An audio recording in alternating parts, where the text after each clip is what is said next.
Hello, students. How are you all? I hope you are fine. We are reading chapter 5th, The Summit Within, and we have read the first page and half of the second page already. And today we are taking it further. आज हम इसको आगे पढ़ने वाले हैं chapter 5th को। और ये जो चैप्टर है ये ऑटोबायोग्राफी है, आत्मकथा है, किसकी? आलूवालिया साहब की। और वो कहते हैं कि जो शिखर पे चढ़ना मामूली बात है, लेकिन हमारे अंदर जो शिखर है, मतलब कि जो हमने मन के अंदर जो टॉप स्थान बता रखा है, जो हाईएस्ट पॉइंट बना रखा है, वहाँ पे पहुँचना बड़ा मुश्किल है। कि आप फिजिकली किसी टॉप के ऊपर पहुँच सकते हो, लेकिन जो हमारे मन के अंदर, जो मेंटल के अंदर जो हमने टॉप बना रखा है, जो समिट बना रखा है, जो शिखर बना रखा है, वहाँ पे पहुँचना काफ़ी टफ होता है। तो वही बात अपनी ऑटोबायोग्राफी में लिख रहे हैं। ये माउंटेनियर है, माउंट एवरेस्ट पे इन्होंने चढ़ाई की है और इसके समिट के ऊपर, इसके शिखर के ऊपर ये जा पहुँचे। वहाँ पे पहुँचने के बाद में इनको एक बात का दुख है कि यहाँ से अब मुझे नीचे ही जाना होगा, इससे मैं ऊपर नहीं जा सकता।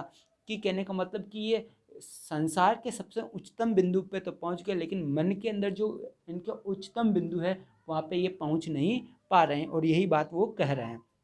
तो अब हम आगे बढ़ते हैं, आगे देखते हैं कि और क्या उनका एक्सपीरियंस रहा, अनुभव रहा जब वो माउंट एवरेस्ट पे उन्होंने चढ़ाई की। तो आगे बढ़ते हैं और आगे चलते हैं। Now let's start. अब हम स्टार्ट करते हैं। यहाँ पे आप एक पिक्चर क्लियरली दिख रही होगी आपको स्क्रीन के ऊपर, और ये जो पिक्चर है ये किसकी है? ये आलूवालिया साहब की है, जो कि माउंट एवरेस्ट पे पहली बार, जो कि इंडियन की तरफ से जो चढ़ाई की थी, जो एक्सपेडिशन गया था, उनमें ये थे इंडिया की तरफ से। ठीक है, तो ये अपना एक्सपीरियंस शेयर कर रहे हैं। और अब हम आगे पढ़ते हैं। यहाँ तक हमने इसको पढ़ लिया था। ठीक है, अब हम इसको आगे की ओर लेके चलते हैं कि क्या कह रहे हैं। आप देखिए, I have more personal answer to the question, कि मेरे पास में और भी व्यक्तिगत जवाब थे इस क्वेश्चन के। From my childhood I have been attracted by mountains, कि पहला तो जवाब ये था कि मैं बचपन से बहुत ज़्यादा अट्रैक्ट हुआ करता था। किससे? माउंटेन से। कोई मुझसे पूछे कि आप माउंटेन पे क्यों गए, तो पहला जवाब ये था मेरा कि बचपन से ही मुझे जो पर्वत थे वो अपनी ओर खींचते थे, आकर्षित करते थे, अट्रैक्ट करते थे। I had been miserable lost when away from mountains, कि आगे क्या कह रहा है कि मैं बहुत ज़्यादा दुखी हो जाता था। माइजेबल का मतलब वेरी सैड, बहुत ज़्यादा दुखी हो जाता था, खो जाता था जब कभी भी मैं माउंटेन से अवे हो जाता, दूर हो जाता। तो इन द प्लेन्स, मैदान में, कहने का मतलब मैं कभी भी पर्वतों से दूर नहीं रहा हूँ। Mountains are natural, sorry, mountain are nature at its best, कि क्या कह रहे हैं, जो पर्वत है वो प्रकृति में सबसे बेस्ट है, सबसे अच्छी चीज़ है, सर्वोत्तम है। वो अपनी ये बात कह रहे हैं, इसलिए मैं हमेशा से माउंटेन्स की तरफ क्या रहा, अट्रैक्ट रहा। Their beauty and majesty pose a great change, कि जो पर्वत की जो सुंदरता है और जो मेजेस्टी है, जो महानतम है उनका, जो महानतम और जो मेजेस्टी का मतलब जिस प्रकार से वो महाराज की तरह है, वो चीज़ मुझे मेरे अंदर हमेशा से क्या करते थे, एक चेतावनी लेके आती थी, ग्रेट चैलेंज लेके आती थी। And like many I believe, और बहुत सारे लोगों की तरह मैं भी ये मानता था, that mountains are a means of communication with God, कि जो पर्वत है वो एक साधन है, मीन्स है किसका? भगवान से संपर्क करने का, कम्युनिकेशन करने का। किससे? गॉड से। नेक्स्ट, आगे देखिए क्या कह रहे हैं। Once having granted this the question remains, कि ये कहने के बाद में भी क्वेश्चन वहीं का वहीं रहता है। वाई एवरेस्ट, कि अगर आपको इतना ही अच्छा लगता है पर्वतों पे चढ़ना, आप इतने अट्रैक्ट होते हो, तो फिर एवरेस्ट ही क्यों चुना? तो इसका जो जवाब है वो कह रहे हैं कि because it is the highest, क्योंकि सबसे ऊंचा है, द माइटेस्ट, सबसे ज़्यादा ताकतवर है, एंड डिफाइड मैनी प्रीवियस अटेम्प्ट्स, क्योंकि ये आपको डिफाइड करता है, ये आपको फ्रस्ट्रेटेड करता है, ये आपको रोकता है आपके पिछले प्रयासों में। कि कहने का मतलब माउंट एवरेस्ट पर चढ़ना कोई छोटी मोटी बात नहीं है, क्योंकि इसमें बड़ी कठिनाइयाँ आती है, कहीं की मृत्यु भी हो जाती है।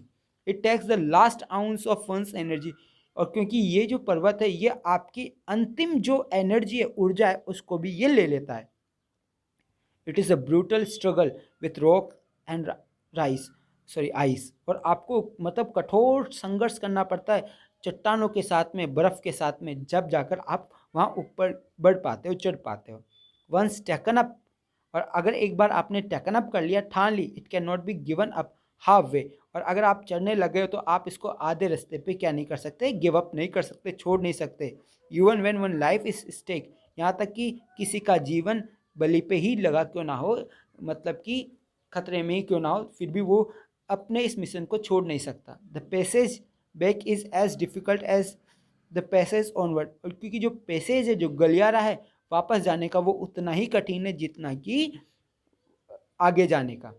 And then when the summit is climbed, और अगर आप एक बार उस शिखर के ऊपर चढ़ जाते हो, there is a acceleration. Acceleration का मतलब एक खुशी महसूस होती है, the joy of having done something. Acceleration का मतलब खुशी, कि आपने कोई चीज़ की है, इस बात की खुशी होती है। The sense of a battle fought and won, कि आपको एक सेंस, एक अनुभव ऐसा होता है, एक खुशी ऐसी महसूस होती है कि आपने जैसे कि मानो कि एक लड़ाई लड़ी हो और उसे जीत ली हो।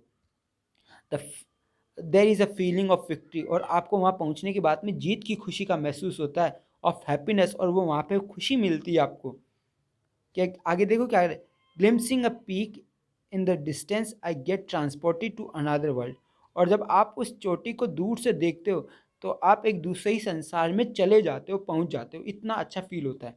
I experienced a change with in my self, और मैंने भी एक अनुभव, एक परिवर्तन अपने अंदर महसूस किया है, खुद के अंदर भी।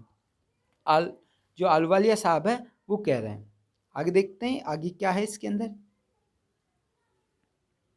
यस, आगे देखिए, which can only be called mystical, और वो जो चेंज है उसको आप क्या बोल सकते हो, जो मिस्टिकल है वो कहा जा सकता है, स्पिरिचुअल कहा जा सकता है। मतलब जो चेंज, जो परिवर्तन आया वो मेरे अंदर आध्यात्मिक परिवर्तन था। स्पिरिचुअल और मिस्टिकल का मतलब आध्यात्मिक। By its beauty, aloofness, might, roughness and difficulties encounter on the way. देखो क्या क्या आ रहा है, कि जब आप इसके ऊपर चढ़ते हो तो इसकी सुंदरता, अलुफनेस का मतलब इसका ऊंचापन, इसकी शक्ति, इसकी कठोरता, इसकी कठिनाइयाँ, ये सब उस रास्ते में आपके सामने मिलती है, एनकाउंटर होती है, आपके आमने सामने आती है। एनकाउंटर का मतलब आमना सामना होना, इन सब चीज़ों से आपका आमना सामना होता है। The peak draws me to it, और ये जो चोटी है ना, जो उच्चतम बिंदु है, ये मुझे उसकी ओर खींचती है। एज एवरेस्ट डिड, और एवरेस्ट ने भी मुझसे ऐसा ही किया, इसलिए मैंने एवरेस्ट को चुना। It is a challenge that is difficult to resist, और ये एक ऐसा चैलेंज है, एक ऐसी चुनौती है जिसको, जो बड़ा डिफ़िकल्ट है अपने आप को रोकना। मतलब इस चुनौती को पूरा, मतलब आप इस चुनौती को पूरा करेंगे, आप रोक नहीं पाएंगे अपने आप को इस चुनौती को पूरा करने से, रेसिस्ट नहीं कर पाओगे आप। Looking back I find that I have not yet fully experienced why I climbed Everest. लेकिन मैं जब वापस पीछे मुड़कर देखता हूँ तो मुझे पता लगता है कि मैं अभी भी पूरी पूरी तरह से एक्सप्लेन नहीं कर पाया, पूरी तरह से नहीं बता पाया कि मैं एवरेस्ट पे क्यों चढ़ा। मतलब इतनी बात बोलने के बाद में भी मैं ये एक्सप्लेन नहीं कर पा रहा कि मैं एक्चुअली एवरेस्ट पे क्यों गया। It is like answering a question why you breathe, ये तो बिल्कुल वैसा ही होगा कि आप आंसर दे रहे हो एक क्वेश्चन का कि वाई यू ब्रेथ, कि आप सांस क्यों लेते हो, तो उसी प्रकार से इसका जवाब देना है कि आप माउंट एवरेस्ट पे क्यों चढ़े, ये बिल्कुल उसी क्वेश्चन के समान है कि आप सांस क्यों लेते हो। Why do you help your neighbour, आप अपने पड़ोसी की मदद क्यों करते हैं। Why do you want to do good acts, कि आप अच्छे काम क्यों करना चाहते हो। There is no final answer possible, और इसका कोई फाइनल आंसर पॉसिबल नहीं है देना। And there is the fact that Everest is not just a physical climb, कि आगे कह रहे हैं कि एक और फैक्ट है इसमें, एक और तथ्य कि Everest is not a physical climb, कि आप एवरेस्ट पे कोई शारीरिक चढ़ाई नहीं कर सकते, मतलब कि आप फिजिकली उस पर चढ़ गए हो। The man who has been to the mountain top, जो व्यक्ति माउंटेन टॉप पे जाता है, become conscious in special manner of his own smallness, तो वो खुद जागरूक हो जाता है एक विशेष प्रकार से अपने ही खुद के छोटेपन के अंदर, इन दिस लार्ज यूनिवर्स, इस बड़े यूनिवर्स के अंदर, इस बड़े ब्रह्मांड के अंदर। ये एक और पैराग्राफ ले लेते हैं। Yes, the physical conquest of mountain is only one part of the achievement, कि जो फिजिकल कंक्यूस्ट है, ये जो शारीरिक जो जीत है माउंटेन की इज ओनली वन पार्ट, ये सिर्फ एक हिस्सा है हमारी उपलब्धि का, अचीवमेंट का। This is more to it than that, इससे भी और ज़्यादा कुछ और है। It is followed by a sense of fulfilment, कि ये एक सेंस, एक समझ, एक सोच पूरे करने की, वो आपके हमेशा चलती रहती है माइंड में। There is a satisfaction of a deep earth to rise above one's surroundings, और एक प्रकार की सेटिस्फेक्शन, संतुष्टि, एक प्रकार की जो संतुष्टि है of a deep earth to rise, किस प्रकार की संस्कृति, जो गहरी, जो आपका भाव है ऊपर उठने की, वन सराउंडिंग, आपके आसपास के एरिया से, आपके आसपास के एरिया से ऊपर उठने का जो एक मन में जो उछाल है, राइज है, उसकी ये गहरी संतुष्टि है। It is the eternal love for adventure in man, और ये एक वास्तविक और शाश्वत प्रेम है एडवेंचर का, जो मनुष्य के अंदर है, मतलब कि जोखिम भरे कामों का एक प्रकार से प्रेम है मनुष्य का, जो वो इस प्रकार के काम करता है। The experience is not merely physical, जो अनुभव रहा है ना, वो कोई सिर्फ फिजिकल नहीं है, ये इमोशनल भी है और स्पिरिचुअल भी है। तो यहाँ तक हमने इसको पढ़ा, और बाकी का जो पार्ट है हम वो नेक्स्ट वीडियो में लेंगे। तो यहाँ goodbye, take care yourself, और आपको यहाँ तक समझ में आया होगा, और आगे का जो हिस्सा है वो हम अगले पार्ट में लेंगे। Goodbye, take care your self.